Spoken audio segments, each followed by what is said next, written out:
My name is Christian Basil. Years ago, I had an idea. I got myself a TARDIS.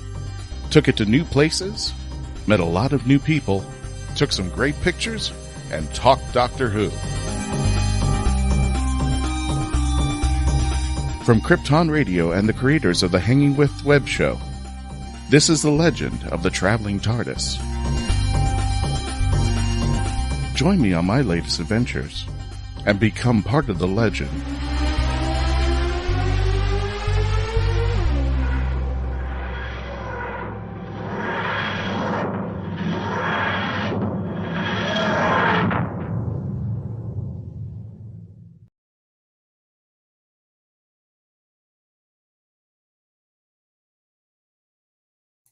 And welcome back, ladies and gentlemen, boys and girls from around the Whoniverse. Welcome to another edition of the Legend of the Traveling TARDIS. My name is Christian Basil. I'm the host, creator, and founder of the Legend of the Traveling TARDIS, the Facebook page, the YouTube channel, Instagram, and everybody out there. Thank you for joining us today. We have a special episode today, and we have some special guests who are going to be joining us to talk about the Doctor and the Queen. Today, in honor of the passing of Queen Elizabeth II in the UK, we are honoring the royal family and their influence in Doctor Who. As you can see, for some of you watching on the YouTube channel, the Facebook page, or wherever you're watching us now, you can see pictures of Queen Victoria, Queen Elizabeth I, from the day of the Doctor, and of course, we're going to go a little bit further to Liz 10. So we have an all-star panel today, and let me go ahead and introduce you to them right now.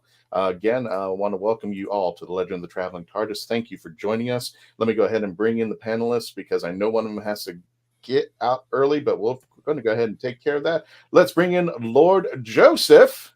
Hey, how are you?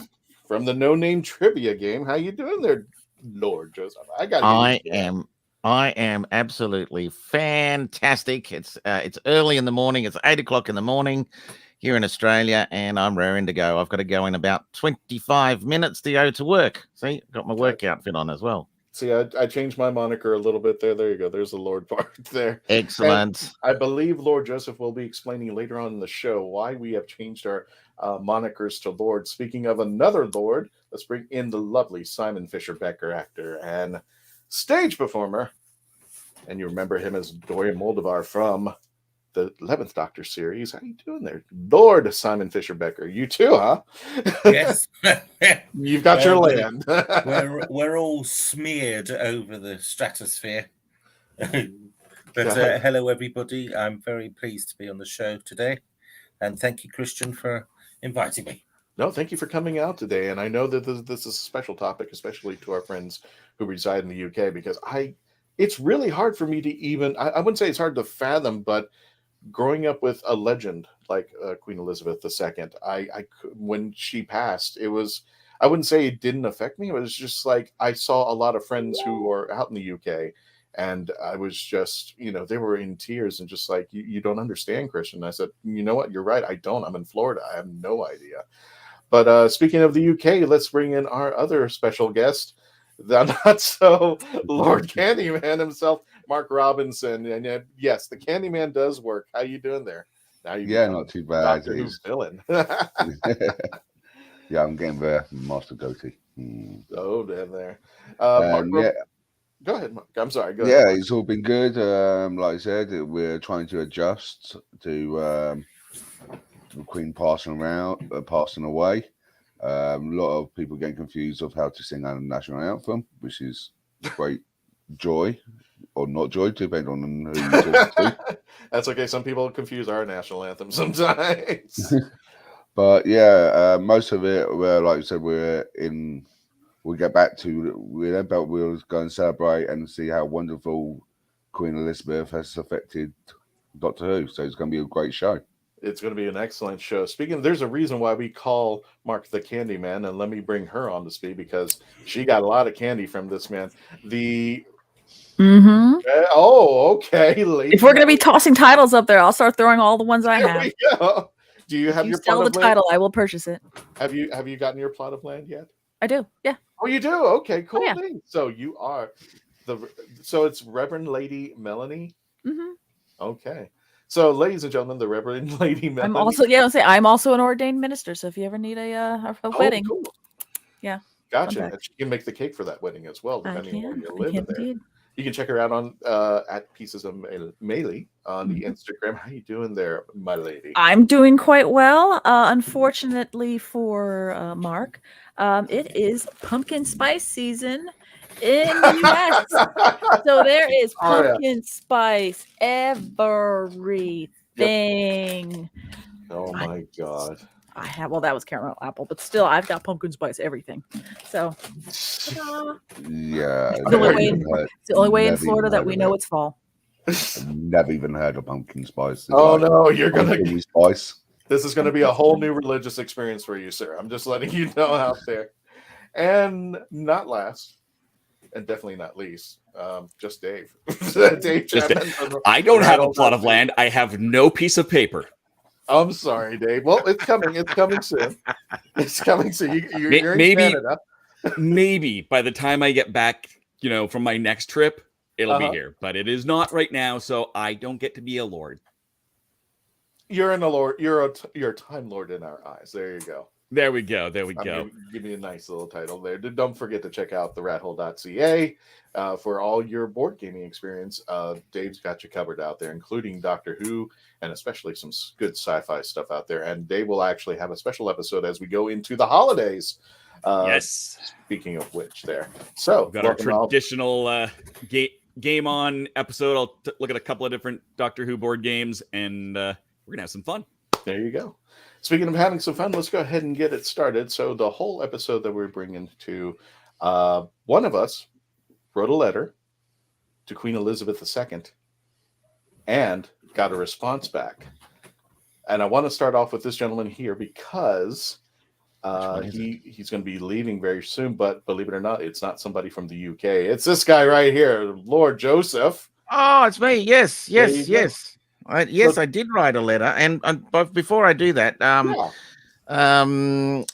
think it was I can't remember who it was that was saying that you're having trouble with your lyrics to the national anthem. Well, the original lyric at the beginning was actually "God Save Great George Our King."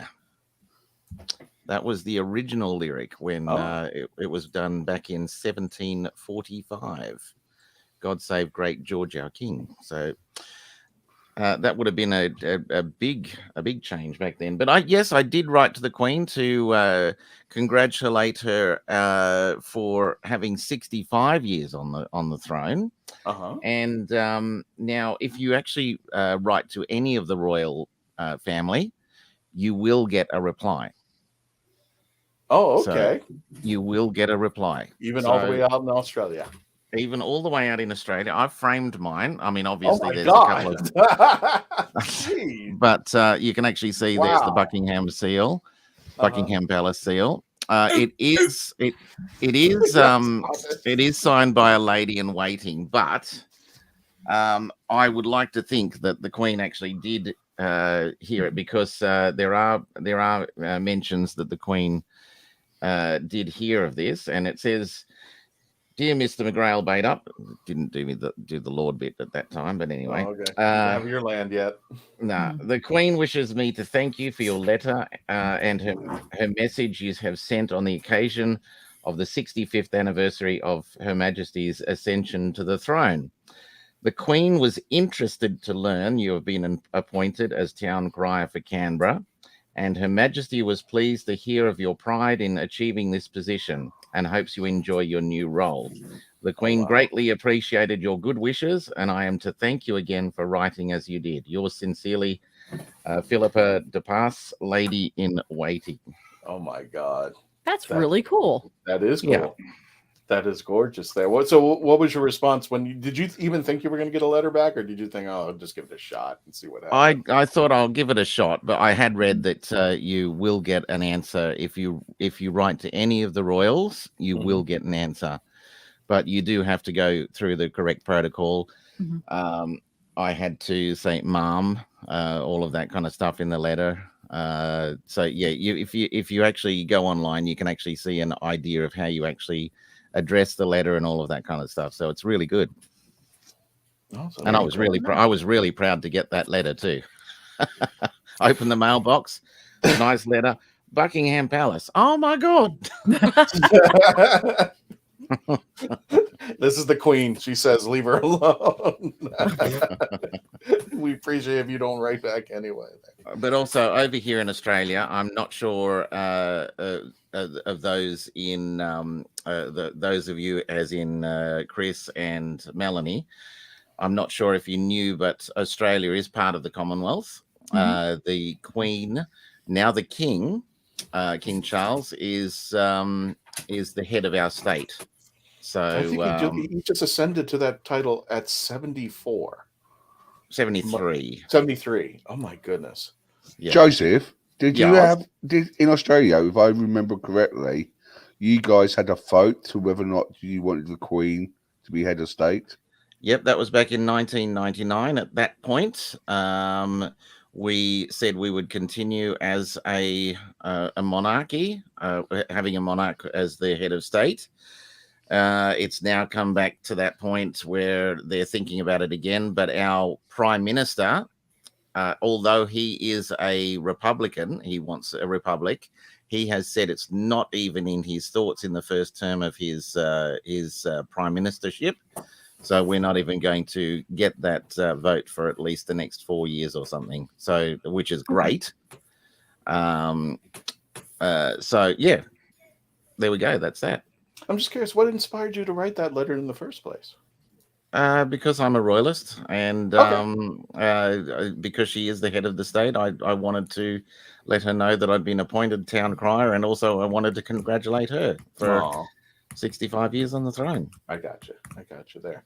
And when she and we're about to hit a commercial break, and I know having a unique influence being in Australia, what did it mean to you when she passed?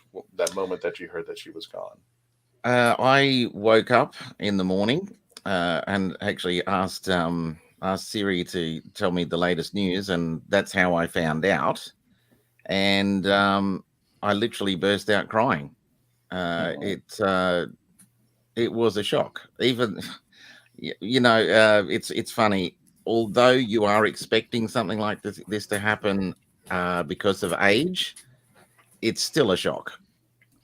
So yeah, that's how I reacted.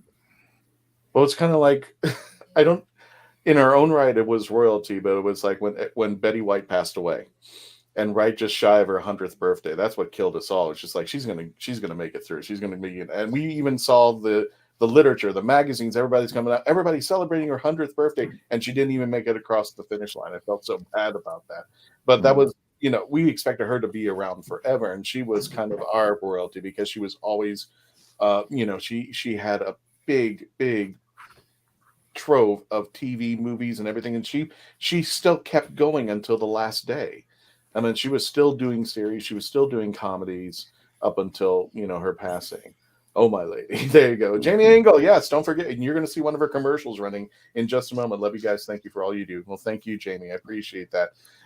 Yes, it is the toilet papers, and hopefully we'll be getting the new commercial that she'll be out for her new book. And say hello to Sandra Hipkins. Hello from Sandra is from the UK. I was just going to say, can I say good day to a couple of people? Paul Campbell and Sandra Hipkin. Paul Campbell is from Galway watching. He watches the No Name Trivia Show. And Sandra Hipkin also watches the No Name Trivia Show and another quiz show that's broadcast out of England as well. So hello, guys. Thanks for joining.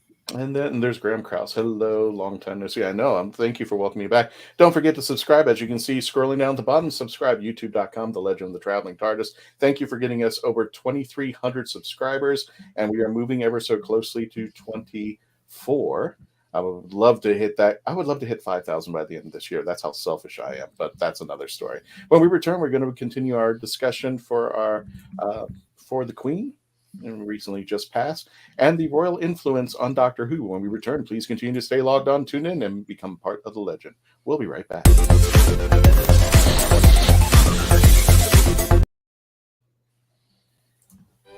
Hi, my name is Jamie Engel, critically acclaimed author of The Toilet Papers, Places to Go While You Go, a short story collection suited to match your bathroom needs. Only have to go a little No problem. I've got stories under 1,000 words for you. Far from poopin'? I've got you covered, with stories over 5,000 words to keep you occupied, while your latrine stays occupied. And that's not all. The Toilet Papers is endorsed by the fine folks from Squatty Potty, the stool for better stools. But don't take my word for it. See what Dookie the Squatty Potty unicorn has to say on YouTube. You won't be disappointed. Well, I've got to go, but you can grab your copy of The Toilet Papers on Amazon in ebook or print, or get an autographed copy from me at therightangle.com. And don't worry, I promise I'll wash my hands first. The Toilet Papers. You might just stay in the bathroom longer than you need to.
And that's just a sneak preview of some of the stuff you're going to be seeing next month, starting October 1st, when we celebrate the 31 days of Halloween on the Legend of the Traveling TARDIS. Anywhere you can find us on Instagram, on our YouTube channel, on our Facebook page, you will see pictures, movies, and they've already started because we are actually celebrating because we went ahead and took the Traveling TARDIS to Halloween Horror Nights. So we still got pictures up, and we've got TikTok videos, so check it out. Don't forget at the Traveling TARDIS on TikTok. So don't forget to subscribe there too, because there is some limited stuff that we got over there that we can't do on the other stuff, the other channels. So welcome back to Legend of the Traveling TARDIS. We are discussing the passing of Queen Elizabeth II and honoring her memory, as well as the influence of the royal family here on Doctor Who. I have Dave, the Reverend Lady Melanie, the not so Lord Candyman, Lord Joseph, and Lord Simon, as I am addressing them today.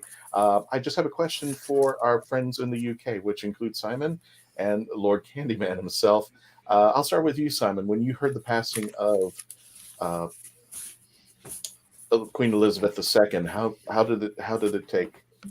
I must admit, the immediate news, I didn't shed a tear, but tears came to my eyes because I'd only been talking to my mother a couple of hours before there was the announcement. And I was talking about some people had noticed the colour of the Queen's hands when she shook hands with Liz Truss. And my mother, who was a nurse, said that's not a good sign. That's what she said.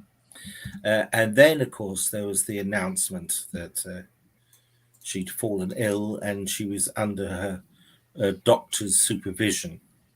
And my mother said, "Oh," just like that. I said, "Oh, are we talking about a matter of days?" And my mother said, "No, probably just a few hours." And literally about 3 hours after that conversation, that's when the news came. And although the Queen was 96 and she did look frail, and so it is expected, as Joe said, it was a shock isn't the word, really. It was just the realization that after such a long time as Queen, this was now over. But what I want to say about Prince Charles, he automatically became king the microsecond that the Queen died. And I've had a number of people writing to me saying, they felt that proclaiming him king as too quick. And somebody actually wrote to say that historically, it's not the proclamation doesn't come until after the funeral of the monarch who's passed. Well, that is incorrect and inaccurate. Throughout history, there have even been people who've crowned themselves, picked up the crown and put it on the head themselves. Even there were a couple of occasions, even before the previous monarch had actually died.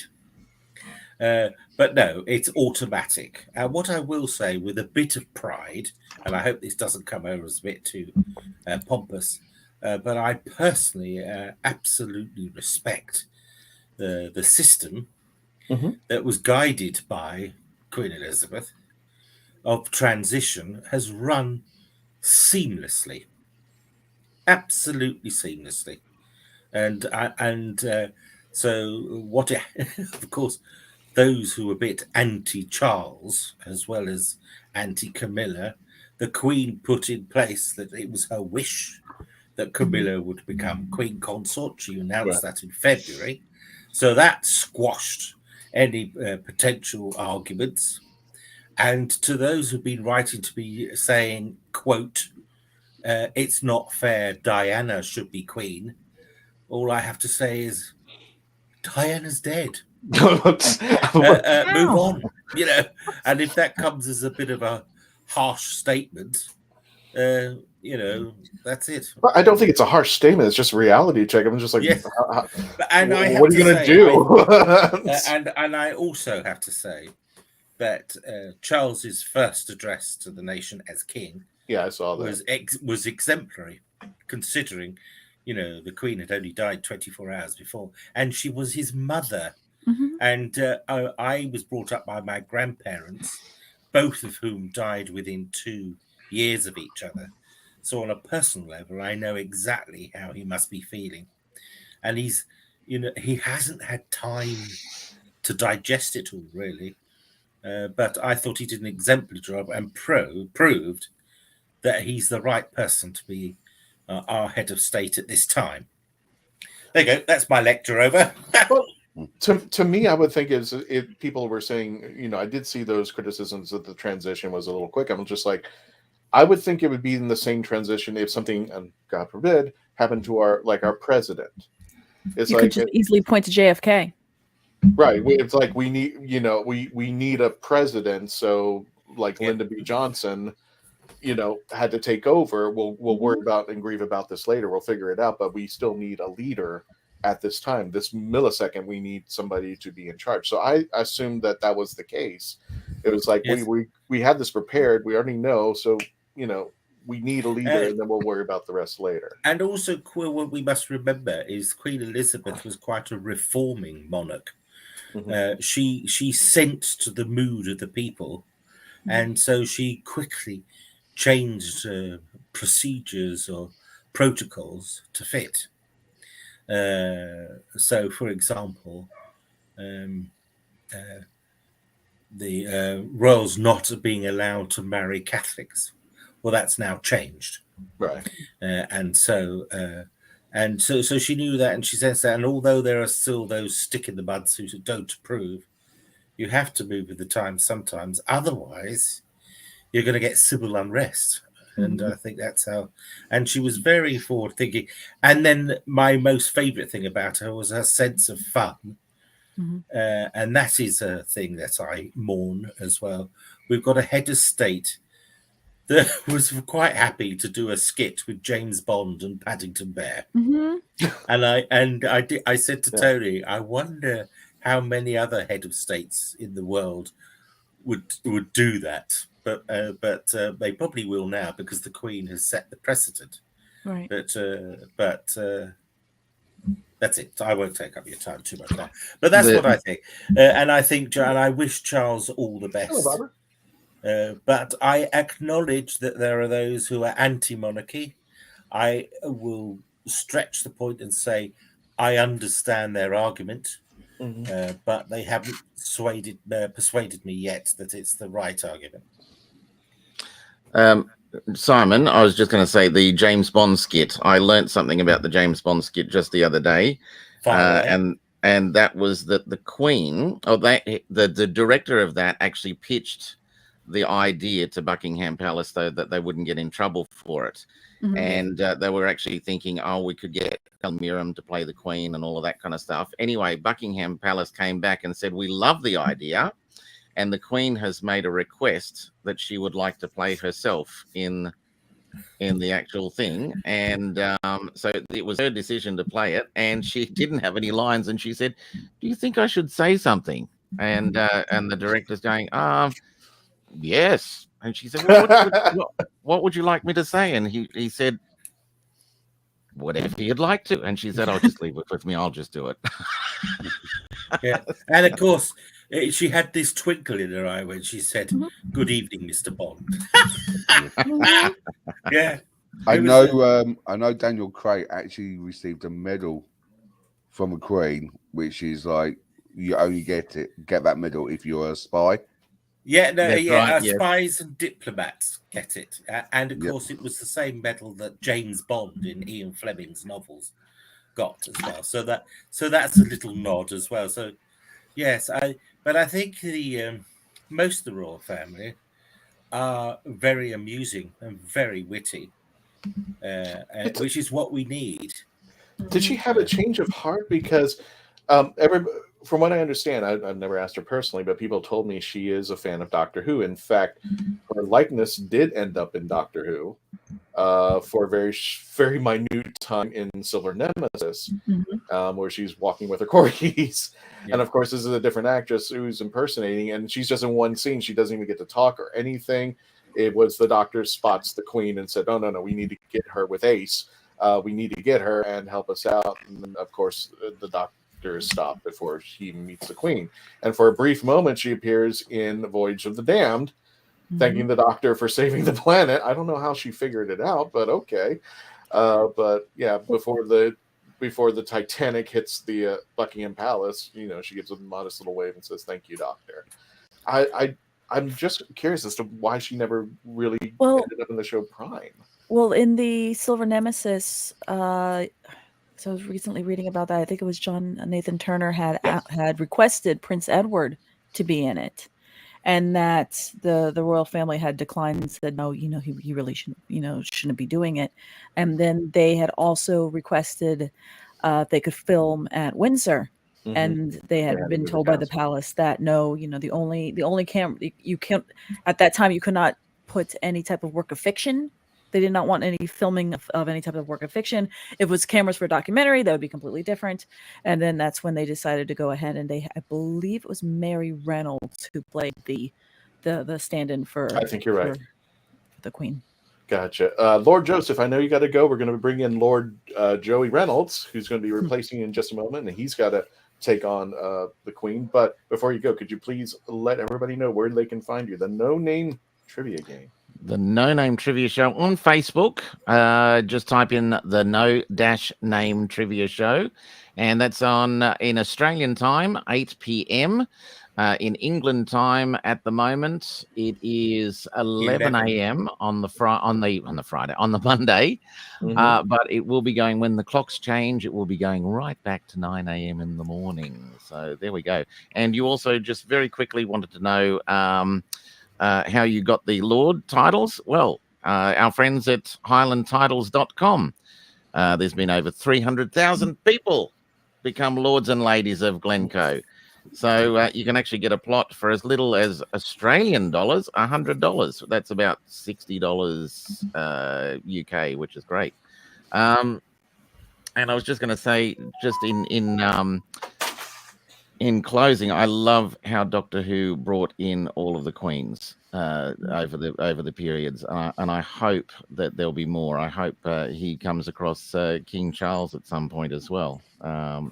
And I do know as well, I read this somewhere, that Queen Elizabeth, before everyone else actually had the DVDs, she was sent, and basically they're sent full seasons of their favorite shows on DVD or Blu-ray.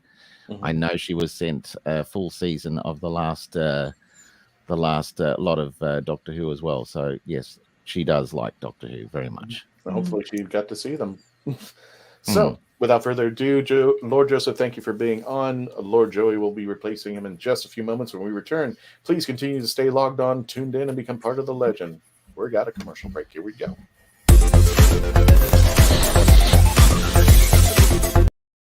Meet the Doctor. I'm the Doctor. But not the one you were expecting. All right, sexy.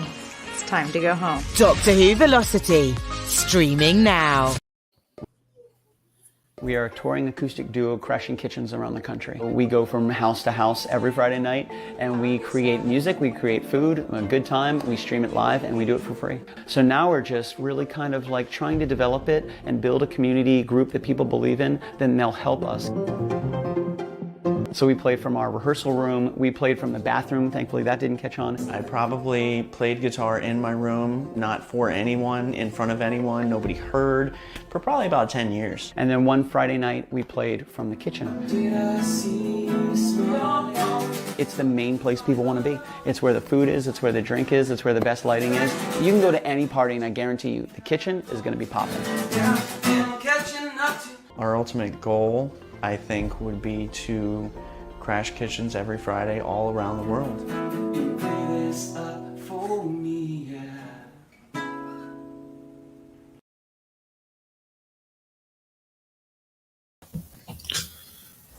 Oh, brilliant! It's hard to believe that in the 56-year history of the greatest sci-fi television show in the English language, there has never been a fan guide to Doctor Who.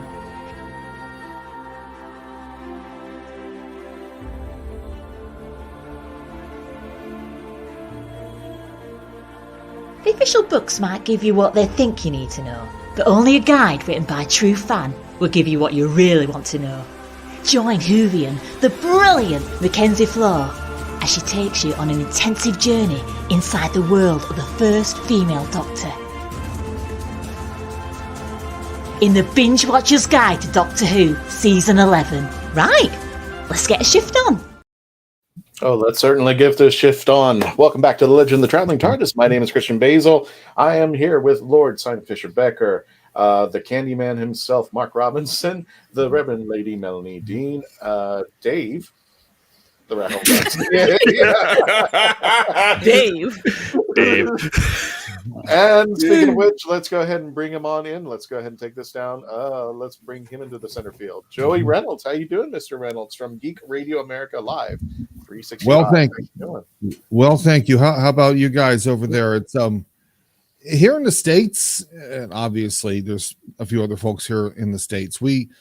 It's amazing how 250 years ago we told King George to go set off, and we've been regretting it ever since, because of the fact that we've always been enamored by the royal family, the idea of royals, and of course the closest we ever got to in this case was the Kennedys. In fact, some of us still revere the Kennedys in the hopes that maybe, well, we had hoped many years back before he had died that JFK Jr. would have probably entered politics, and certain other folks are looking at Caroline's son Jack Schlossberg for the possibility of entering politics, but that sadly has yet to happen, and I don't really think it will happen. But I think that's probably the closest that we've ever got to in terms of royalty was, in this case, were the Kennedy clan, who, oddly enough, were Irish, which I think is pretty interesting to say the least. I buy books from time to time, and there was something I happened to find within a book that I purchased, and this was for no reason whatsoever, and it was this. It's a bookmark of flowers that were pressed, and obviously it's in honor of Queen Elizabeth's silver jubilee year. And when I think of this, I tend to think of that story Modern Undead, which partially, I guess, took place in 1977. But yeah, it's been you kind of prepared. You think you're prepared for this, but then you're not prepared for this. And the coverage that I've been seeing, and not just here from not just from the UK, but also from the States, has just been tremendous.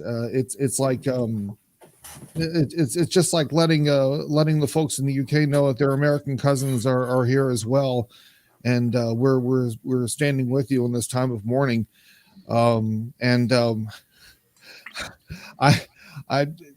when I think of Prince Charles, there's King Charles. Yes, King Charles. No, yeah, but back then Prince Charles was always sending apology letters for any event that had to do with a function that obviously benefited the Princess Trust or benefited other charities. In this case, it was the Goons. I remember looking at this one event, I think in 1976, where Peter Sellers, Spike Milligan, and I forgot the other one. I just referred Harry to Seacombe. Thank you, Harry Seagoon. Yes. They were performing a live radio show, and there was a letter of regret sent by then Prince Charles that he couldn't make it for some reason or another. And apparently this must have happened on a regular basis, because when Spike Milligan got a Lifetime Achievement Award, I think from the British Comedy Awards, the MC was about to read a letter of, saying, "Congratulations, I regret I can't be there." And Spike Milligan essentially said, "Oh, that groveling bastard. He could only get away with that." Yes. Yeah. But when I think of King Charles III, I think of, oh, great. What is that groveling bastard? No, I know he's going to be a lot better than that. But I can only imagine what Spike Milligan would ask Her Majesty if, she made it to the pearly gates and he said, "Oh, you got a letter of regret from him again, don't you?" Yeah. Yeah. Charles was a huge fan of the Goons, and in some documentaries over the years, they've shown private videos or film of him, Prince Charles, doing goonish voices. It's very funny. Very funny indeed. Well, I'm glad you brought up Jubilee, Joey, because I want to bring in the candy man, Mr. Mark Robinson, because he sent me some pictures over, and I just want to I was very happy to see, even though I didn't get a chance to go over there, that the Jubilee was taking place at the same time. My good friend, look at those fabulous people, Dave Chapman, and who are those fabulous people? And my TARDIS were going over, but not me. Yeah. So, Mark, is your TARDIS coming over with me again? It could. It definitely could. We could have that conversation pretty quick. I think we need to have more people with the TARDIS that I can come over there. So, Mark, I'm going to go over a few pictures that you sent me, and if you want to tell me a little bit about it, because some of it is the Jubilee, and some of it happens to be the traveling TARDIS itself. Here's one picture that I got. So, okay, just to make you guys feel old, I was born in 1977, which is the Queen Jubilee. So I've done just a ban. Yeah. However, for her Platinum Jubilee, they've done buses of decades. Yeah. So each bus had a certain theme on it. So you had the 50s, the 60s, 70s, 80s, 90s, 2010. And on the back of the bus of each era that Doctor Who was around, there is a picture of the Doctor. Yeah. So, which you can see with William Hartnell on this one here. If you skip through the other one, you can see Peter Davison, Colin Baker, and Sylvester McCoy.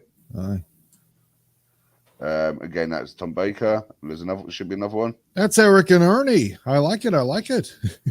Right. The Daleks. I think some of the Sons of Skaro were invited to do this. And to get invited, so there's a noughties bus, which you've got Christopher Eccleston and David Tennant. And on the 90s bus, you got Paul McGann. And these would parade around London, followed by Daleks. Can we have that can we get that bus over here to the United States? Now you sent me this other picture. I was just curious about this one. Right, okay. This is from Remembrance of Daleks. Yeah. And this is ICMG headquarters, I think. And in the top right hand corner you can see the picture of the Queen. Oh, okay, I got you. Yeah, I see it. yeah. Yeah. And what I was going to say, one of the other things I was going to notice, because of UNIT and the military stuff, which is quite heavily featured in Doctor Who on some episodes when they are on Earth, the head figure of all military in the UK is Her Majesty, or was Her Majesty Queen Elizabeth II until she passed away. So most of the shows you will see glimpses of pictures of Queen Elizabeth, and if you skip through another picture, I think of I didn't get a chance to bring in the other ones that you sent, and I'll try. Okay. I'll try to see one with Harriet Jones as Prime Minister. You'll see. No, yeah, I didn't get a chance to upload those. If you want to send them to Melanie and see if she can pull them over right now, but I do have other pictures that I saw along the way in the Jubilee. First of all, these two guys. Yes, that's me and Tony, and we had a lovely time with Dave when he was over last, and we look forward to another time soon. What did your hubby say when he saw the TARDIS? It's like, what is this? What did Tony say when he saw it for the first time? He loved it, and we've got a lovely photo of it sitting on the steering wheel of our car. I saw that. I didn't pull it over, but I thought it was cute. I was like, it's on the steering wheel. Yeah. No, it was. That was because that was one of the first pictures you took of the TARDIS. Yeah, Christian. So we had to do that photo. Oh, got it. I didn't even put it together. So, but it was good. It was good fun. Ah, nice. Trafalgar Square. Yep. No, wait. Circus. There you go. Or these two great gentlemen. And that was at Earl's Court. That was a day and a half, Dave. Yeah. And of course, I had to bring her into the picture. Running into her was amazing. We come out of the tube, and to this actual decorated up TARDIS, and she was there with a friend of hers, just fangirling out over this randomly, and so we ended up getting some pictures with them. There's her and her friend. They were visiting from Germany, so just a little TARDIS that they were taking around out there, and I was very happy to see this picture. I love it that it's with the eye. Spoilers. Yes. Very good. Spoilers ahead out there. So Dave, tell us a little bit about the Jubilee. Well, Dave, Mark, and Lord Simon. Tell us a little bit about the Jubilee. What happened? What took place? And when you went, guys out there were running around with the TARDIS. So tell us what people thought about it. It was a blast. We got all sorts of random pictures. I do have to point out, and I'll flip down to the bottom here, that our TARDIS was in fact the first TARDIS on the Elizabeth line. Oh, yeah. And that's that picture there is one that we haven't posted before, but that one's there. So yeah, Mark and I went all over the city and then some, and back and forth. It was a crazy day. I'm wearing I got a little Union Jack Dalek pin here that Mark kindly got me. They did as a bit of a thing, yeah. I was over in London basically the week before most of the celebrations, but everything was still decked out. The celebrations had begun, even a week ahead. Oh yeah, yeah. It was timely because we were just getting too used to the idea that maybe COVID is over and we can start to get out more and meet more people. And although there was still a degree of social distancing, the celebrations really did help break that, and so people became also less tame about the idea of going out, because a lot of people for a long time were just frightened to leave their homes. Yeah, surprisingly. Well, I mean, there was a Dalek roving around saying, "Stay in your house." Yes, we all saw the videos. Yeah, so in that sense, it helped very much indeed. We were going to go to our final commercial break. When we return, we're going to wrap up our audio episode of our discussion, and we're going to get into the queens who've been on Doctor Who and what we think about them. When we return, please continue to stay logged on, tuned in, and become part of the legend. Commercial break. Here we go.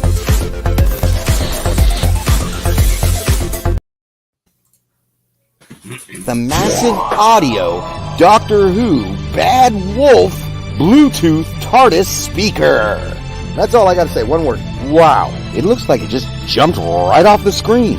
Here it is in all its Bad Wolf glory. Right here is the on-off switch and the up and down volume. Right here's the speaker. The TARDIS stands about 6 inches from the bottom of the TARDIS all the way up to the top where the light is. Look at the detail. Wow.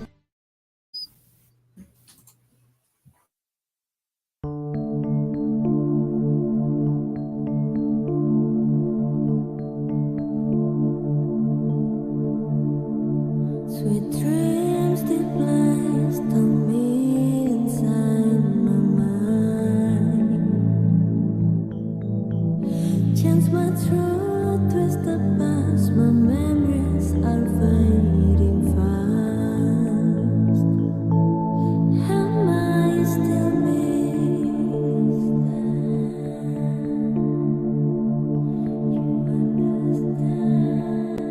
Who do you want me to be?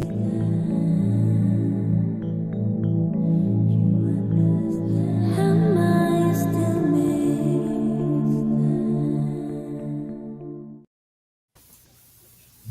You have more options than ever before when choosing a film, a television or internet series, a book to curl up with, or even a radio show or podcast. Get to know the people who are creating for you. The Hangin' With Web Show, hosted by award-winning author and journalist G.W. Pomacher, is the internet's fastest-growing web talk show series. The Hangin' With Web Show features professional, yet casual, in-depth interviews with creative arts and entertainment pros. Meet the people behind a digital revolution in creating more quality content than ever before in the history of media. Find the Hangin' With Web Show on YouTube, Facebook, or Twitter, or simply go to www.hanginwithshow.com. That's www.hanginwithshow.com. I'm going to be running this ad one more time because next week we're going to have the stars from Doctor Who Velocity, Crystal Moore, Chris Phillips, and maybe some others from the show. But stay tuned for next week because they just released their new episode, Doctor Who Velocity and the Boglins. And here's, again, their brief clip of what you can see in Doctor Who Velocity. Don't forget to tell them the Legend of the Traveling TARDIS. Meet the Doctor. I'm the Doctor. But not the one you were expecting. All right, sexy. It's time to go home. Doctor Who Velocity, streaming now. Wrapping up our last hour with the Legend of the Traveling TARDIS and our discussion about the queens of Doctor Who, the Doctor and the Queen. And I was hoping, whoa. Hello, Dave. What do we got there? We got Toonie. There's our. This is all of the coins in Canada have Queen Elizabeth on them. Oh, that's right. That's the $2 coin. Bigger image of it, but it's the same bust depending on your year. It's always the official one, but that's our $1 coin there. And she's also on because Melanie's got it up there as well. And there's a $20 bill there. Let me pull up Melanie's side. There's Melanie's. Melanie's got a something that is a bit interesting with at least the UK notes is it's traditional that when King Charles goes on there, he'll be on the other side of the note. He'll have the different profile. Is to switch sides. Mm-hmm. Yeah, different profile. Yeah, so I don't know what'll happen with her. The one thing we do know, at least in Canada, is when we get a redesign, it's not going to be. It'll be looking more like that. Oh, not like that. Yeah, it's going to be the vertical. It'll probably be the vertical. Wow, got a feather. I have no idea when on Earth the U.S. is going to go to polymer. It would be nice. I think it'd be great when we finally go to polymer, but we'll see. With your funny toy money. It took forever for us to get to color. I recall John Cleese posting last Thursday on social media. There was a photograph of him in a reception line about 40, almost 50 years ago. And as he mentioned that as he was approached by the Queen, obviously the rule is she's supposed to speak and then you speak to her afterwards. The first thing that he crossed his mind but never came out of his mouth was, "I know you. You're on the stamps." Yeah. or something to that effect. He never said it though. But yes, it's amazing how much the Royal Mail in the UK, as well as was the Chancellor of the Exchequer, or as we like to call it here, the Treasury Department, or the Exchequer in Canada up there is going to have to make a sizable amount of change. I mean, the exchange of dollar bills, it's going to, obviously it's not going to happen overnight, but at least it's going to take I'm probably thinking about a year. Nobody has ever thought of doing It'll be much longer than that. Okay, at least here it'll be much longer. Basically the Royal Mint here has said there's going to be no rush. There is also no guarantee that King Charles will be on the coins. Yeah. In the next run when that gets updated. But yeah, I will be honestly surprised if King Charles ends up on more than one design. Yeah. Because it's usually 10 to 15 years between designs. Okay. And we may end up with a single King Charles note before we go to a King William's note. I think over here in the UK, it'll change when they do the new minting. So that'll probably take a month or two. Yeah, it's 2023. So it'll just come in gradually. Right, because they'll probably keep the Queen's stuff still in circulation. It's just now as new things being printed, it'll have King Charles. I mean, one thing that Charles is very good at is being, what's the word? I think in financial terms, prudent. So he wouldn't want himself any unnecessary additional cost just to fit. And inadvertently, though, a protocol. Yeah, inadvertently, though, I apologize for interrupting. At least from a numismatic point of view, there's going to be a lot of collectors who are going to be going in and keeping these things, and yet that's actual real money. It's not just a piece of paper for art's sake.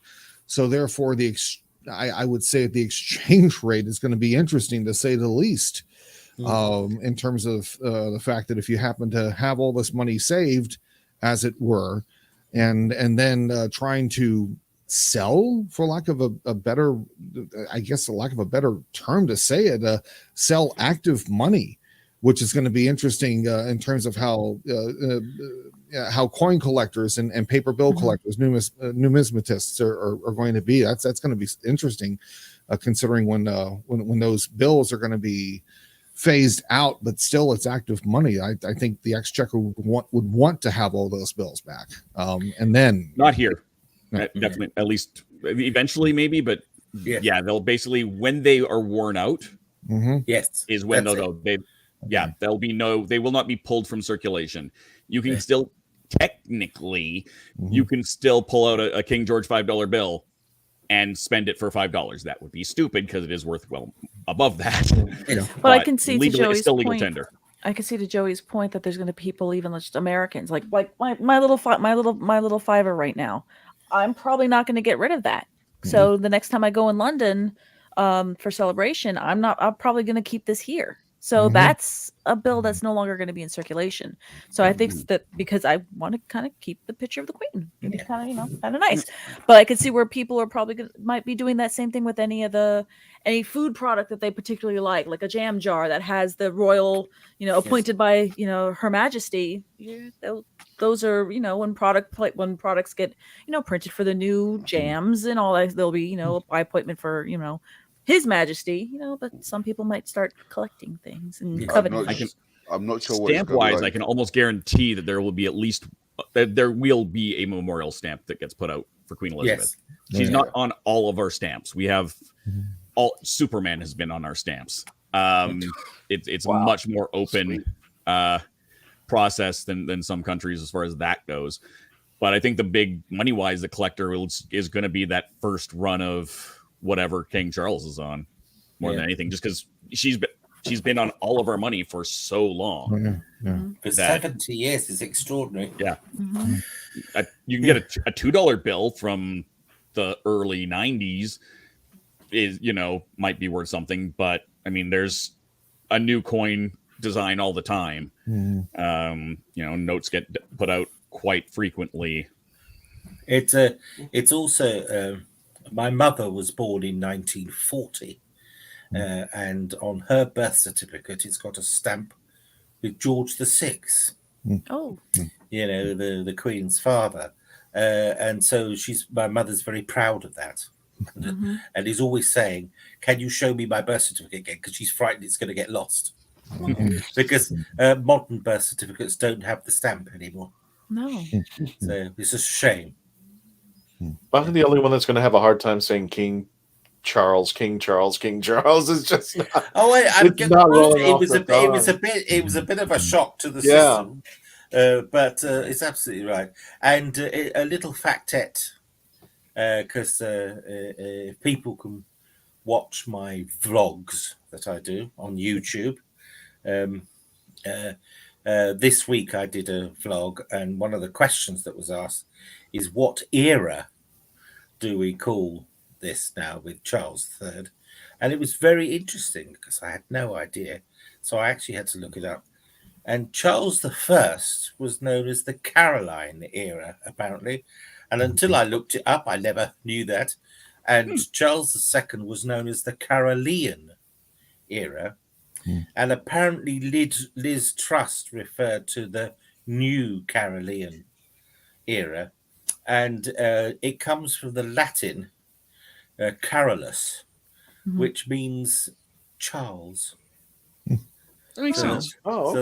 Which makes sense. But I'd never, you know, I'm 60 years old now, and I'd never heard that. Nobody ever said that, because Charles I was always referred to as a Stuart, right? And I can't remember what people refer to Charles II as now, but a party goer, I think. Yeah. Well, if Spike Milligan has his way, but I hope that won't be the case. Yes. I'm assuming it was a moment of somber time in the UK, especially after the passing. How did people react to it as they were going out there? I only can see what's in the news, and then I can only be the eye of the camera. But to be honest, from our point of view, it was a bit somber. Like, everyone on the TV was starting wearing black ties and stuff like that. All the newsreaders were wearing black. And there's been loads of memes about the BBC has gone. Basically, when will they stop wearing black ties and stuff like that? From my point of view, when I heard the news, because in the UK it stated that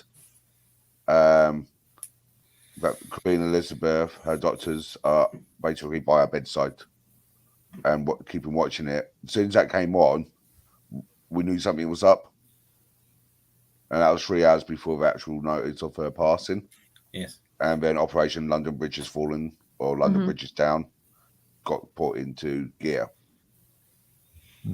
There are those ardent royalists who are having to go to therapy about it. There's the more sensible people, in my view, who are very sad.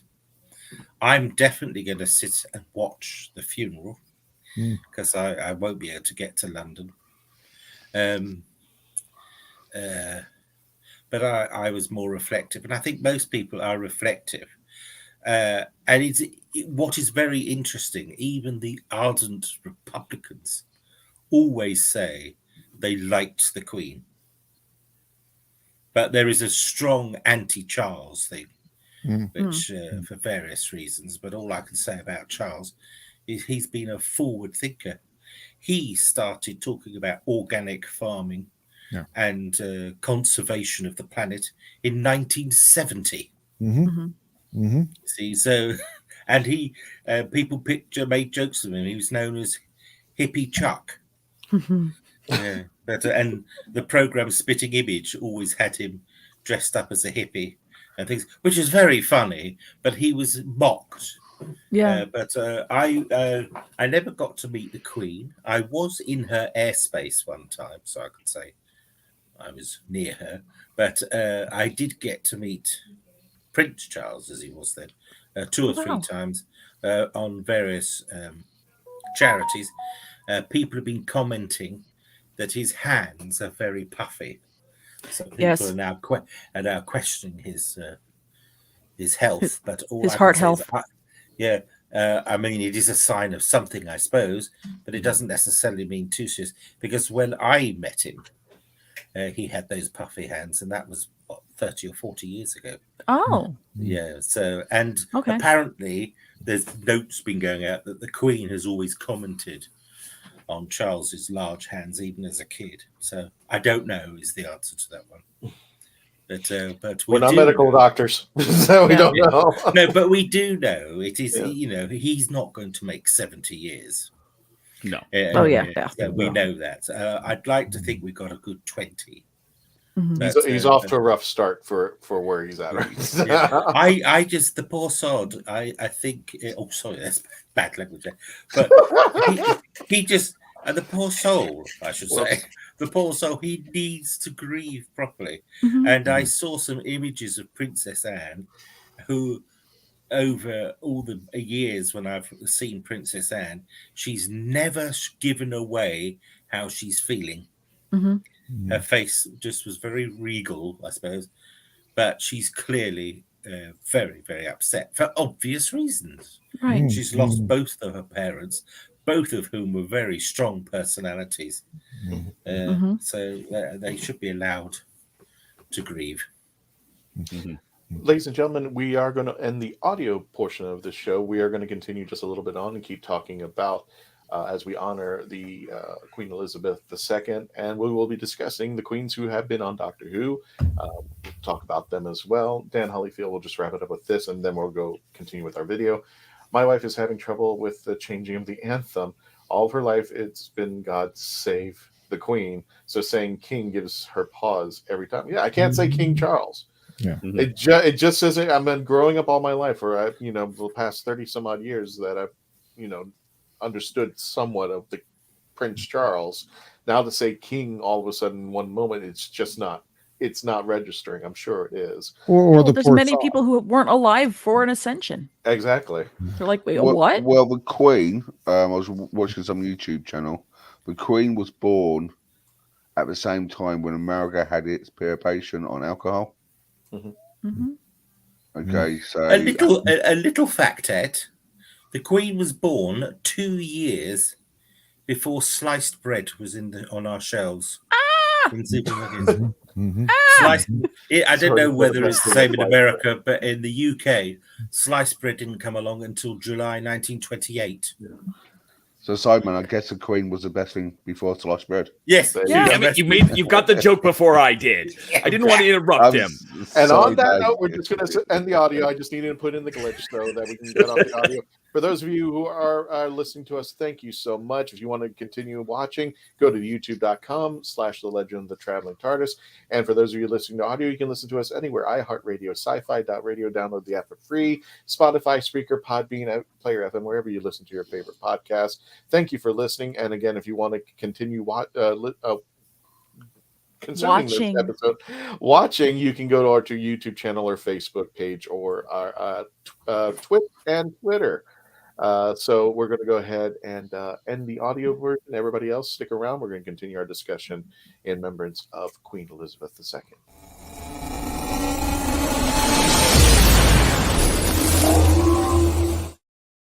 Oh, there you go.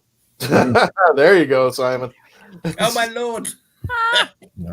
I'm also Simon. Moving over to a little bit to the right, just a little bit. There you go, my.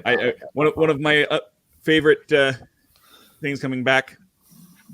I didn't get it. We didn't get it while I was there. But, Simon very generously sent me copies of the book, and look, they're even autographed. Autographed, yes. Aww. And you 6th of June. So there we go. That's what it was. Yeah, there we go. Yeah. So you can get my Dalek has a puncture, my Dalek has another puncture, my Dalek has another puncture, and Let Zygons Dalek has another puncture, and Let Zygons be Zygons. No, I wanted to make sure I got the second book right. I was putting it in the wrong place there. So you can to let you know, people have been asking for CDs of the audiobooks. Yes, I want to listen to, or at least a downloadable. Yes, audio. so because they can get an audio version. But people have been specifically asking for CDs. So I'm in the process of sorting that. But like everything else, it's not as simple as you'd think. I don't know why life's been made so complicated. Whereas there'll be less ulcers if it was just made simple. Now, if I'm wrong please address to me in the comments, because I was trying to do some research. Oh, you hush! I was trying to do some research, and this is the lineage that I found on Doctor Who. Of course, we already went ahead and at least the first time out, we are seeing with Silver Nemesis, the 25th anniversary of Doctor Who, where the Queen makes a very, very minute appearance, doesn't say a word, and it's not the Queen, it is an actress impersonating the Queen, but of course we had to have the corgis in there, and of course in the Voyage of the Damned, I believe it's Jessica Martin, I think the actress's name is. Or I could be wrong about that, sorry. I think that's Jessica Martin. And going back to her predecessor, it's not the first time we've seen Queen Elizabeth I. I believe this is from the Shakespeare Code. Yes, that's and I believe her name is Angela Pleasence. Yes. Yes, Angela Pleasence. She only comes in and says those famous words off with his head, but we really don't get to see the fire redheaded version until we get to the Day of the Doctor with Joanna Page. And if I'm not mistaken, I think Joanna said she was pregnant at the time when she was hired on to do this role out there. So, and I loved her interpretation. Well, I mean, I never met Elizabeth I, but I loved her interpretation of her character. I actually wanted her to get into the TARDIS just for one trip. Just to annoy the 10th Doctor. Are you sure that is Elizabeth I and not the Saigon? I don't know, because, you really can't tell them apart. Was Silver Nemesis the first appearance of the Queen in Doctor Who? I don't recall any. Yeah, that's the thing, Carl. I believe so. I think that was her first appearance because, again, J&T was trying to get the royal family and film at Windsor Castle, and it didn't happen. I think, as Melanie mentioned, I knew one of the princes. I believe that there might actually been photographs, especially around the unit, of the Queen. Well, there's one on the episode Robot. On 5th April 1973, Her Majesty invited the 4th Doctor to dine at Buckingham Palace. The Doctor reacted by running off in his TARDIS with Harry Sullivan and Sarah Jane Smith. Thank you, TARDISfandom.com. That clip was when the Brigadier, he only got a telegram. So the Brigadier got a telegram from Buckingham Palace and is just about to read it to the 4th Doctor as they walked him to the TARDIS and dematerialized. But before even the Liz's, we go back even further to Queen Victoria, who is played by Pauline Collins. I remember her. I hadn't seen any other thing that she's ever done except for Shirley Valentine. Educating Rita? If she was not. She was in early episodes of the original Upstairs, Downstairs. Yeah, and she almost would have been a companion had she accepted. And that was the Faceless Ones. She was the one who was around with Jamie all the time, but she politely turned it down. Amazing. I guess that's why she didn't turn down this opportunity to play Queen Victoria, because there you go. Yeah, because it's now chic to be in Doctor Who, especially here's the scene where we that blood thing going on with the royal family that just kind of I thought that was a very clever explanation. I think that was too. I think because there was no hemophilia. I think it is. Are you sure you're okay about it? in the royal family, but it entered the royal family via Victoria. Well, not only does she get to meet the 10th Doctor, she banishes them and Rose and then starts Torchwood. Yeah. So she really gets ingrained into the mythos of Doctor Who. This is all her fault. Yes, that Torchwood happens. She was not amused.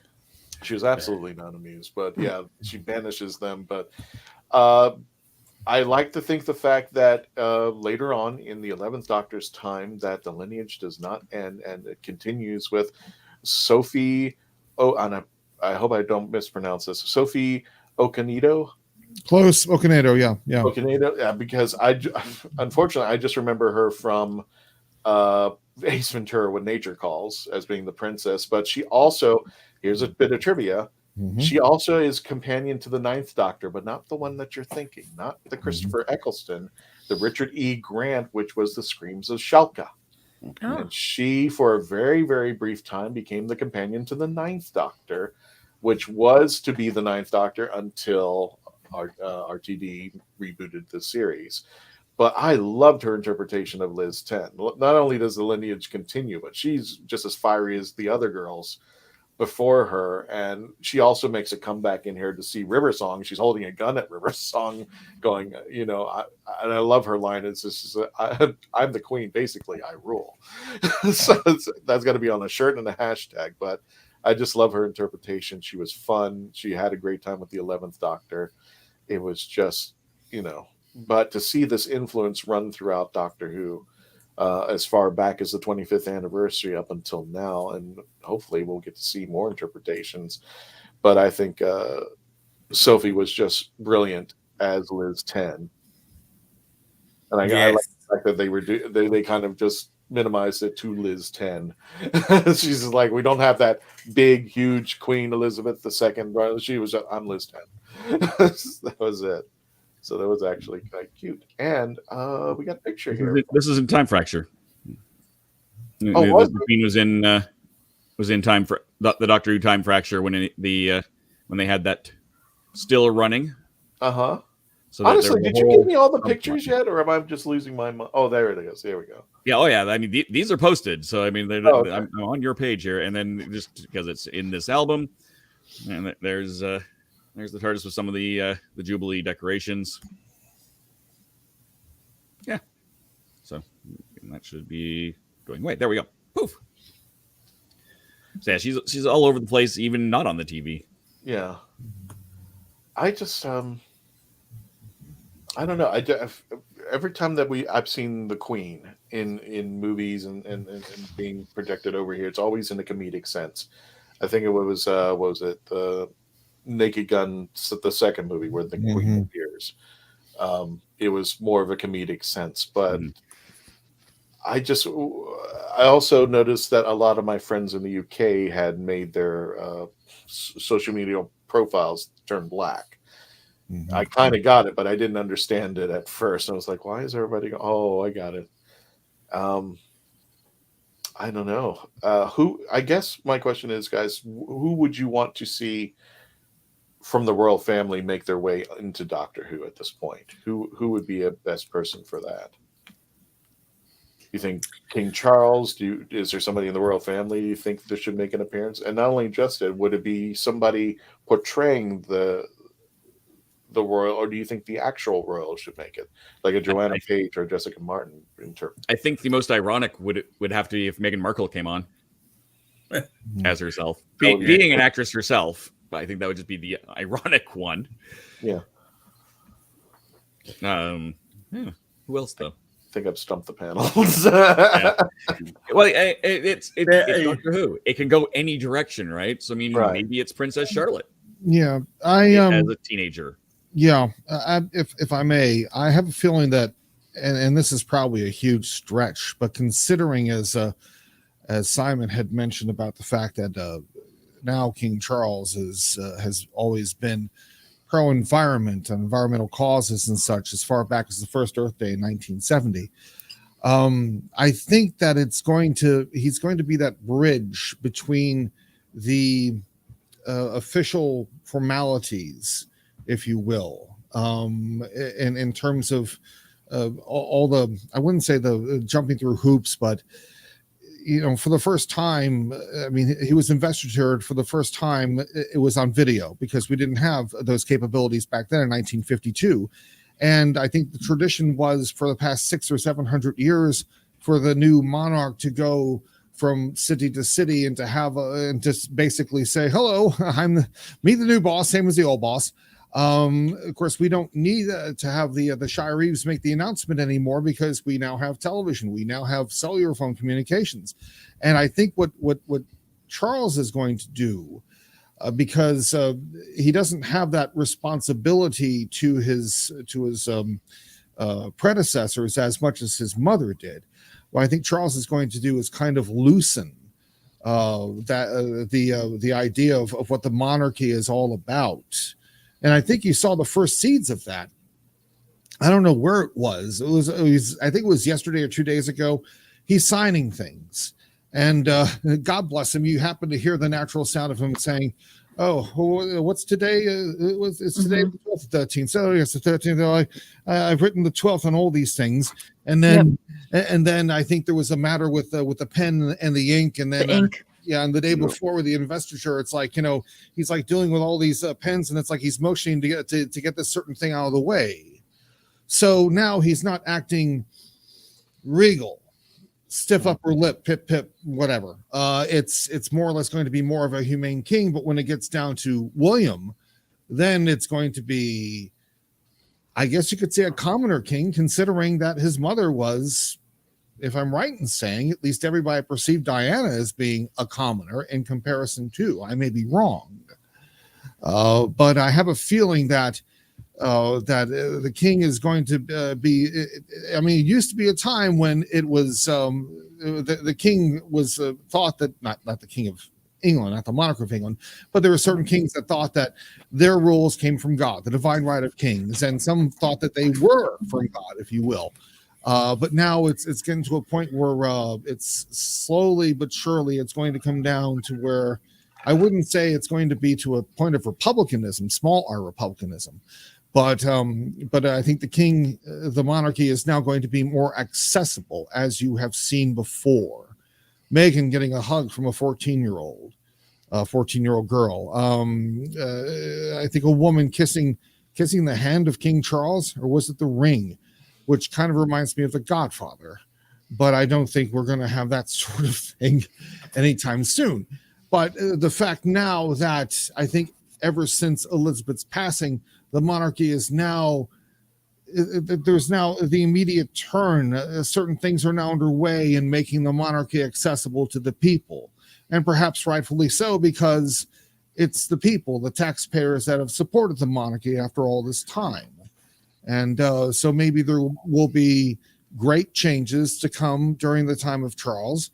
And maybe that'll be the bridge between Elizabeth with formality and with ceremony, and now with William, who is the heir apparent, and there may be some drastic changes to that as well. Of course, nothing's going to happen overnight, but at the same time, the people's love for Diana, 25 years on after her passing, they've kind of, I guess you could say, they've kind of kept the monarchy's feet to the fire.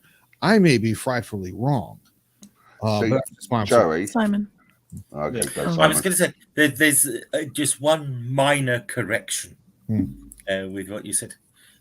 People always say that the royal family are a burden on the taxpayer. It's not. But in reality, they get money from what's called the civil list. I think the government a couple of years ago changed the title. Okay. I've always known it as the civil list, but they've called it something else, but effectively it is. And the way it works is the government controls what are known as crown estates. Mm-hmm. So Windsor Castle, Buckingham Palace, and lots of other places, and lots of land. And these crown estates get money through rents and various other things. And it's quite a sizable sum that comes to the exchequer. Okay. And from the profits of the crown estates, a small percentage is put aside for the civil list. So I get very frustrated when people say it's a burden on the taxpayer, because the money actually comes from the crown estates and it's the profits. And also, somebody came up with a calculation a couple of years ago. It said the costs for the civil list worked out at about 87 pence per head for each person in the country. So that's 87 pence. That is less than £1. Well, I've got £10 in my wallet. I'm happy to hand that over so we can have them for another 10 years. So that I think that needs to be corrected, because it's this idea that going on with what Simon was saying, me personally, I wouldn't call myself diehard royalist. Yeah. I respect the monarch. Yes. I believe that the monarch was constitution, and I believe the monarch is very, very good for tourism. Yes. And I was going to say, without the monarch, there'll be a big chunk of our money lost because of the monarch. The Queen, just think about how many people go to Windsor Castle, how many people go to Buckingham Palace Castle. Okay, all the things that the Queen has done. And I was going to say she gets a little bit of profit from the money from these tourist attractions. Would you like to say? I don't know if you can call them tourist attractions. Yeah. Disney World, Universal, yeah. Oh, no, in a gentle way. There's tourism, so that it is attracting tourists from many different countries. What was the other thing I was going to say? Yes, people were surprised that Charles III proclaimed William as the next Prince of Wales so quickly. Yes. But he was previously the Duke of Cornwall, and Prince Charles wasn't part of the civil list because he earned his money from the Duchy of Cornwall. So what he's done is he's now passed that on to William, who has a slightly larger family, so they will not take any money from what I know as the civil list. So that's a very good financial exercise as well. So Simon, can I get this right? Okay, because I've been hearing so many names across the UK TV. Yeah. Is Prince William now going to be Prince of Wales, Duke of Cambridge and Cornwall? Yes, very much like... That's a mouthful. Yeah, it is, but they'll go... He's got a few other titles in there too, but yeah. Yeah, I mean, Charles had a load of other titles as well. They all do. It's just the way it comes. It's like Prince William, Prince Philip has a load of titles as well. But mainly, I mean, one or two people say, has anybody asked the Welsh if they're happy with it being as well? But it's a thing that's gone back, I can't remember when, but I think it's around 1300, the time of Edward III. There was basically war between the Welsh Celts and England, and there was a battle in which Edward III won. And to settle things, it was agreed that the first male heir would become Prince of Wales. So that's how it started. But historically, it hasn't always gone to the first male heir, but it has gone to a male heir of the monarch. And that's the tradition of that. But now Prince William will not draw anything from the civil list, so that means there'll be less money required there, and also the Queen. Apparently, the Queen was in charge of every penny of the civil list that was sent, and she distributed it to various other members of the royal family, as agreed with the Parliament at the time. And apparently she could account for every single penny. For 70 years, her accounts were spot on. So that says something there as well. Also, what's come out more, and I'm very pleased about in these documentaries and conversations, is that the Queen herself had actually helped with diplomatic issues in a very quiet way.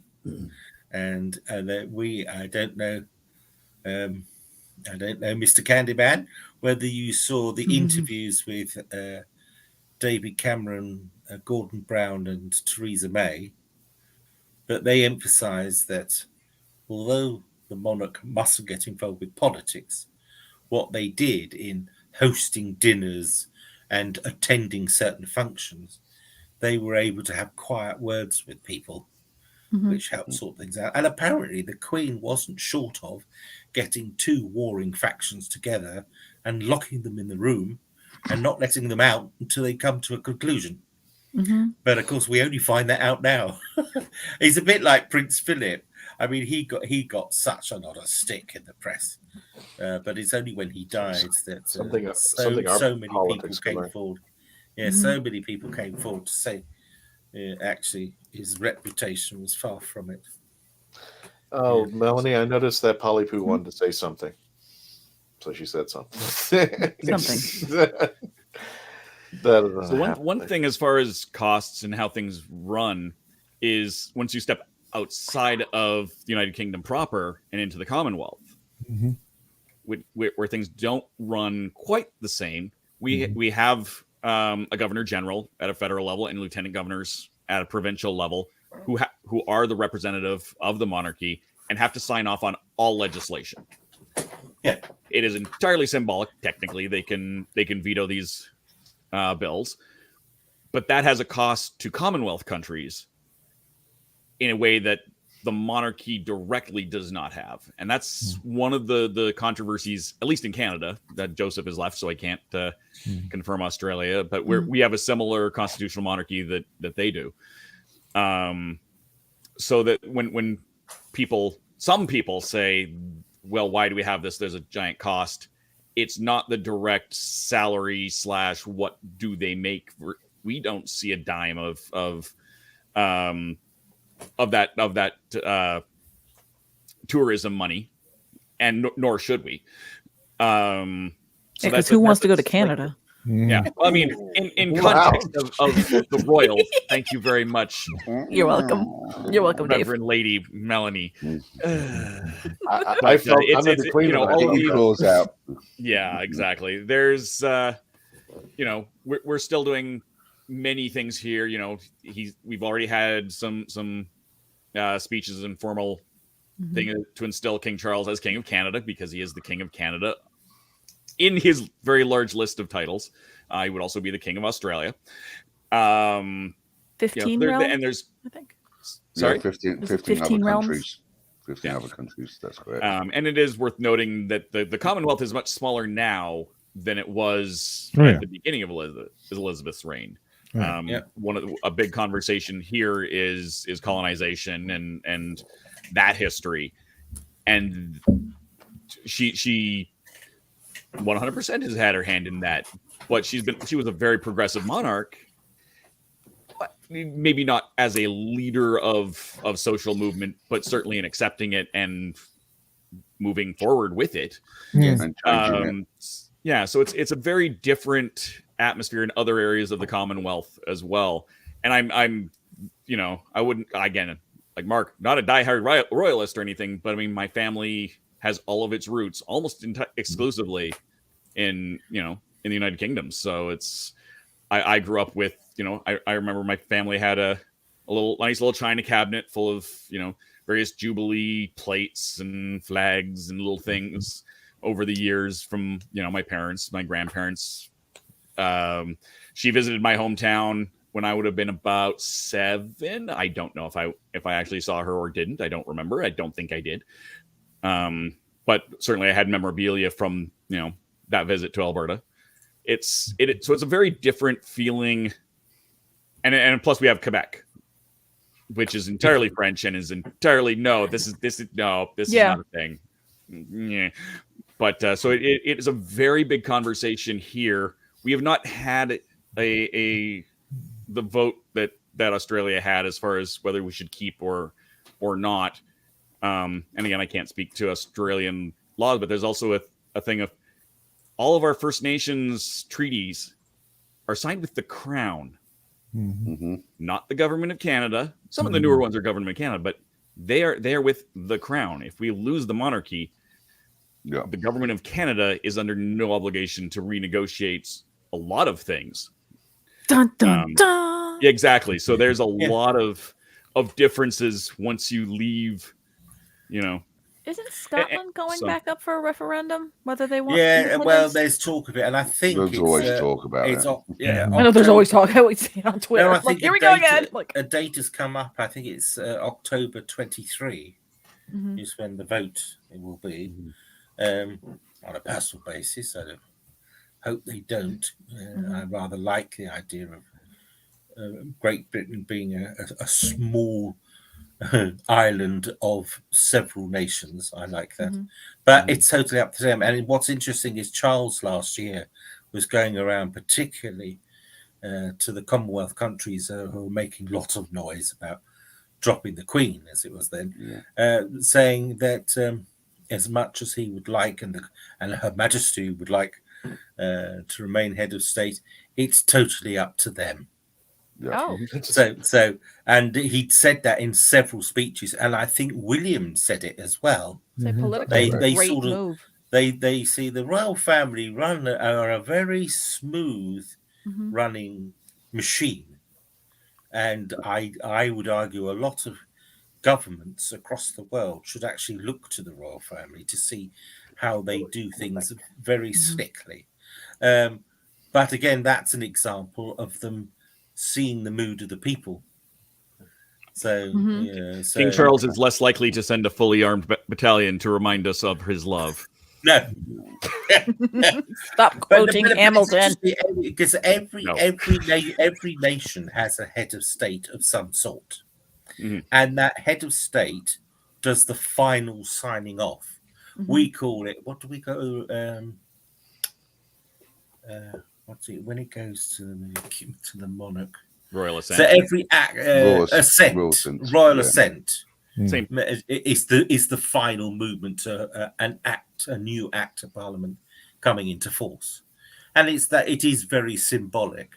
But I know, for example, in Ireland, the Republic of Ireland, they have a new president voted every now and then, but that president does effectively the royal assent for all the legislation, and I suppose it must be very similar in America.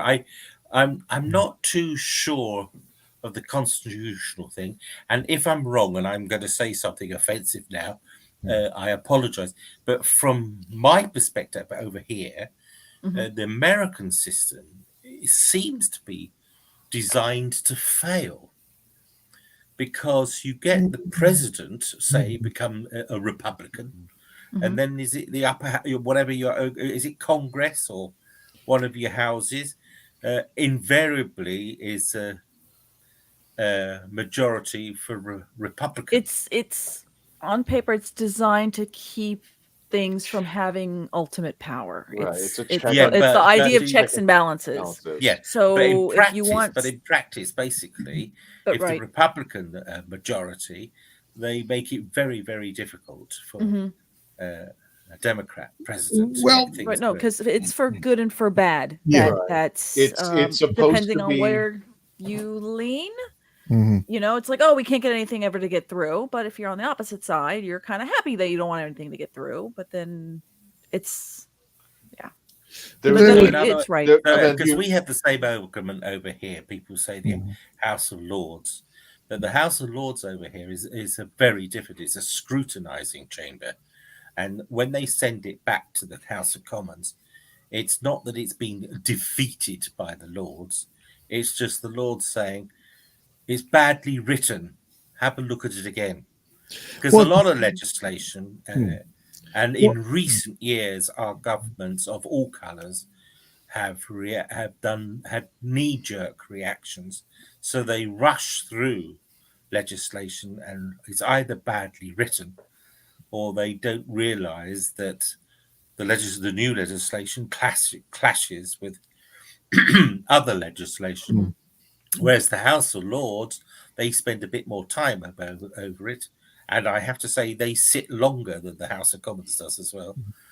And the majority of the House of Lords are experts in their field, whereas not all MPs are experts in whatever. I mean, it's very interesting to me how somebody can be the Secretary of State for Education one week, and then the Secretary of State for the Environment the next week. There seems to be this ideology that the forefathers and the people amongst them, later on down the line, this is when the Congressional Congress happened, that they weren't thinking they could see through. And it's like, well, it's really hard to predict the future when you don't even know what it looks like. Yeah. Yes. But they tried their hardest to do it. They were testing out everything, including somebody said pure democracy is two wolves and a sheep voting on what they're going to eat next. So there were safeties along the way. That's why they split it up: judicial, executive, legislative. They had the electoral college. It's not a perfect system, but they were trying to get it to the point where they said, you hear that term, a more perfect union. Well, there's no such thing. No. But we tried to strive to something even better each time. Do we fail? Yes. Yeah. Do we try to succeed? Yeah. But we don't want to ever get to the point where we've lost the path. That we go off the beaten path to the point where we cannot fix this. And our Constitution, if you will, and I apologize, is pretty much copied after the Magna Carta. So, Simon, you mentioned about the fact the House of Commons, House of Lords, our legislature is bicameral as well. So the House of Congress, if you will, the House of Representatives, that would be Commons, and the Senate would more or less be considered the House of Lords. Yes, we have the same situation as well. If a bill is introduced in the Senate and it's passed, then it goes to the House, and they take a look at things, and if they agree with it, they'll pass it and goes to the president. But if they don't, there's a couple of things that need to be readdressed, and they'll pass but send it to the Senate, and then overall it goes to the president for approval or for veto. And even then, there's a line item veto, which had been used which had been in existence for many years, but it was only done once by Bill Clinton about 25 years ago. And when he did that, everybody said, yeah, maybe this line item thing isn't such a good idea after all. But as Christian here had mentioned, it's not the best government in the world, but it's the best government so far. Even with all the slings and the arrows and attempts at trying to perception January 6th and certain things to that effect. Yes, it could be. I'm not saying it could be far worse. We could still be having tea here at 4 p.m. No, it's just. Vince Lombardi, the great coach of the Green Bay Packers, said it best. Nobody's perfect, but if you strive for perfection, you'll achieve excellence. So as long as you make it a point every day to work harder towards that goal, a more perfect union. Go ahead, I'm sorry. No, that's fine. The British Constitution isn't written down. The Magna Carta, the Constitution that people refer to today, very little of it refers to the Magna Carta, which was King John's time. But a lot of things changed in Queen Victoria's time, which was only really a couple of hundred years ago.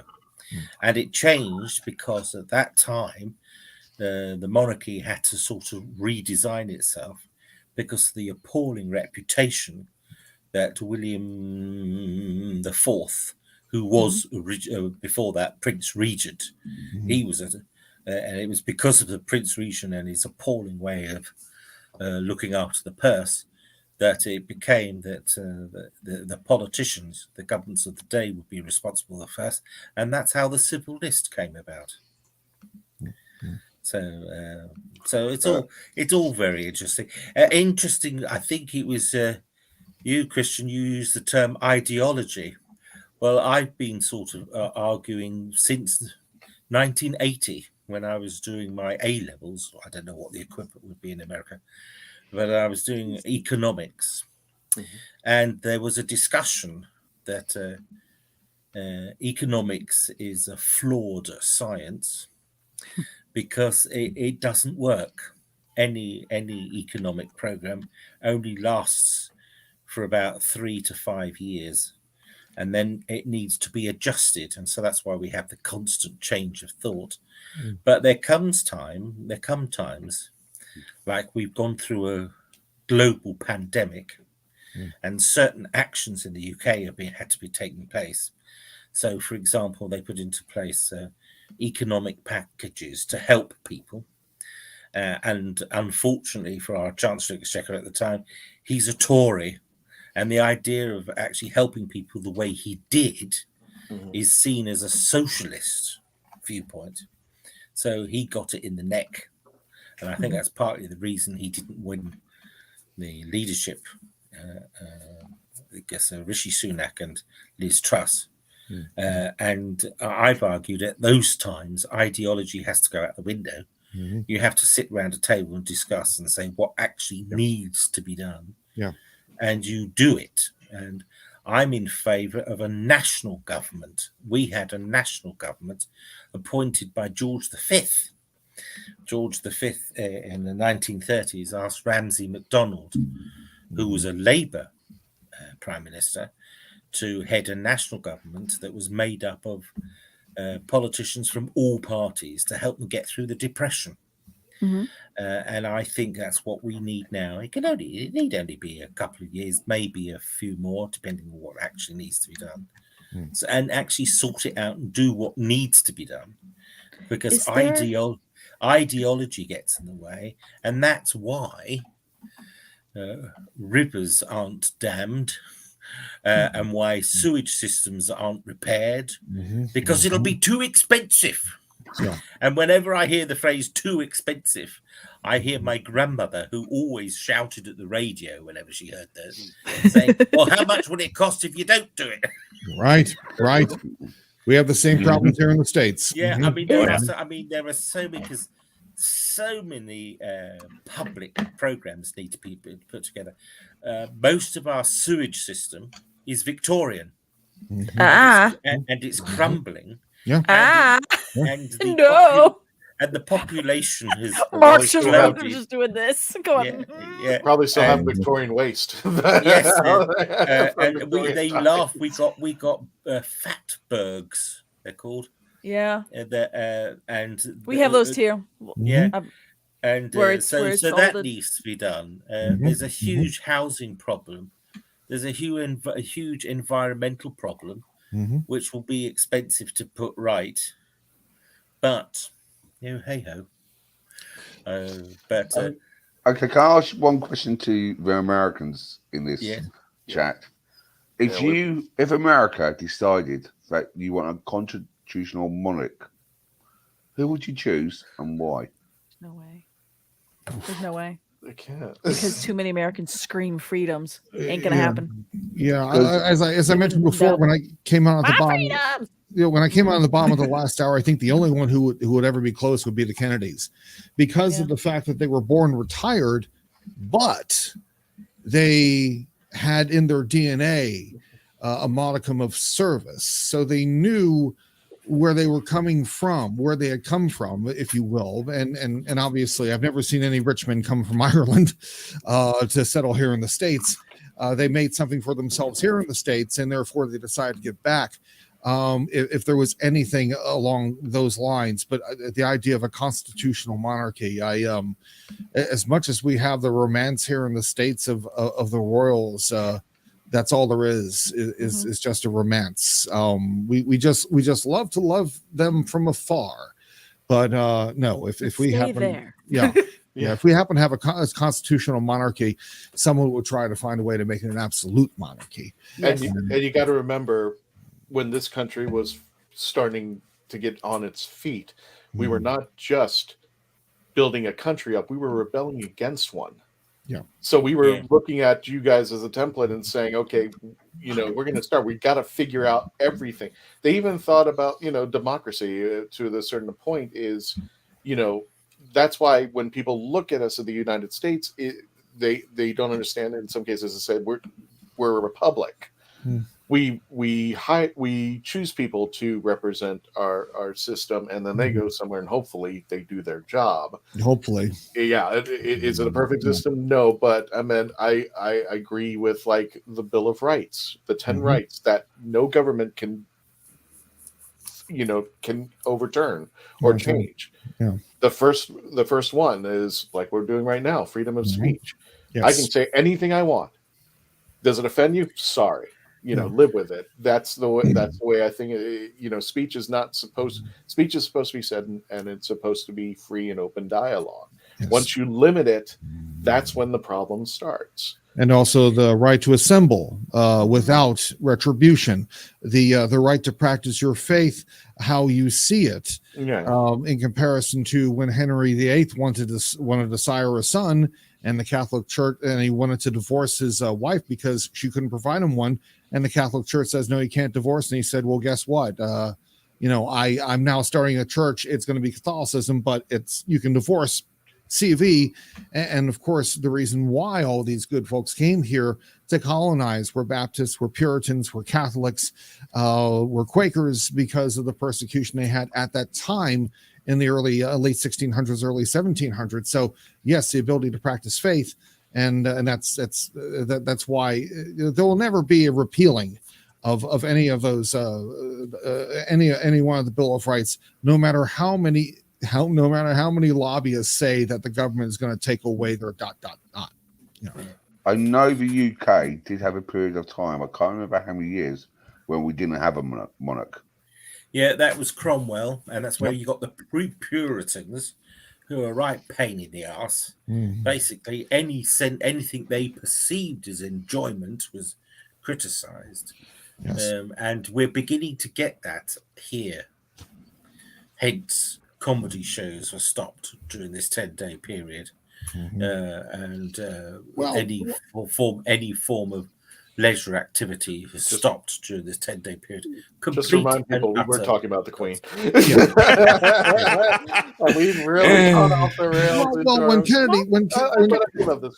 When Kennedy was assassinated, was assassinated 60 years ago, football, sporting events were canceled out of respect.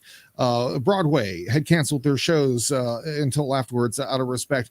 Even the television networks just did rolling coverage of the events, and of course, as they were going fast and furious. And of course, we didn't expect what would happen, with Oswald. And even then, the networks were, if they had to take a break, they were repeating historical programs, if you will, on the succession of the presidency, and historical flavor programs, and then also pre-recorded classical performances, and so they did that out of respect to. So I don't think it was more of a Puritan matter then. It was just the fact that, but then again, this wasn't a man who had lived a long life and who had been in power for so long. This was a young man who, essentially, Johnny, we hardly knew ye. And the fact that it just hit us all like a ton of bricks, and we're all waking up the next morning realizing that it was not a nightmare. We're still living in it. So, but I understand where you're coming from, at least in terms of just shutting things down in those respects. I understand what you're saying there, but the Queen, definitely, the Queen wouldn't have wanted what is happening. But also, it was our only taste of what I would call republicanism, and it was rejected, and that's how Charles II came back. So that's interesting. But we voted for a king to take over as a constitutional monarchy. Yeah. All right, these two need to get to bed. No, yes. I don't. No, okay. Well, please, Mark doesn't sleep. I'm just. Let me go ahead and wrap this up, Simon. I'll give you the final word on that because I have something for you. Oh, okay. Oh, that was the final word. Oh, right, sorry. No, just one final thing. We've used the term democracy, and the term democracy is often inaccurately used. The original term of democracy was the compromise. And so when the Greeks used it and the Romans used it, when they had their chambers, they would come to a compromise. And that is what is lacking at the moment, I think, especially in the UK. And we've got lots of legislation that says we can't do various things. We're not allowed to poke fun at religious groups, which is a shame. Because particularly in the UK, most of our makeup is taking the mickey out of ourselves. And that's how we get, we laugh at everything. And I think that should be there we go. And so we haven't got the freedoms that people think we have. And I think if you analyze stuff in America, you're in exactly the same position. Oh yeah. And I think that we'll wrap it up there. And that's the thing. I truly believe that you should be able to say what you think and know. Absolutely. Oh, absolutely. Yeah. But not without consequence. From the government and laws. Yeah. A few of my say something vlogs, stupid, I'm gonna tell you a few of my vlogs have been taken down, and I've had no explanation. Well, anyway. But there we go. Anyway, Simon, there you go. Yes. Meet Simon Fisher Baker at the my gosh. Cowles Haven Cows. I have no idea where that. The Isle of Wight. The Isle of Wight. The Isle of Wight. November 5th, 2022, in association with the Wessex Cancer Trust. You can see Simon over there. Where else are you making an appearance there, Simon? Well, at the moment, I'm in the middle of filming various projects, so I don't get to do many of these things now. And keep an eye out for Simon on he does have his own YouTube channel, and you can see his latest talk about the Queen. He also does Simon Says when he comes over, when he gets a chance. That's fine by me. Take as much time as you need. Yes, I'm aware I need to get something. No, you're fine. You're fine. I understand that. Joy, Mr. Candyman, Mark Robinson, thank you for joining us tonight out there. Joy Reynolds over at Geek Radio America Live 365. The Rat Hole. TheRatHole.ca, and also check out Pieces of Melee on the Instagram. Thank you so much all for joining us. We appreciate that. Again, as our little tidbits, right now, please subscribe to the YouTube channel, youtube.com, The Legend of the Traveling TARDIS. Always like, share, comment, subscribe. Your super chats are always welcome to help out. Yeah, we're on TikTok now. At the Traveling TARDIS, it was bound to happen with all Christian's just bored. He wants to keep He's making not bored. content. He's been busy. And don't forget Facebook.com, the /The Legend of the Traveling TARDIS, 63,000 followers. We're hoping to hit the big 7-0 by the end of this year. Thank you, Janine. And always, please take care of yourselves as we move forward and become part of the legend. And let's go ahead and wrap this thing up. Have a great night, everybody. Thank y'all.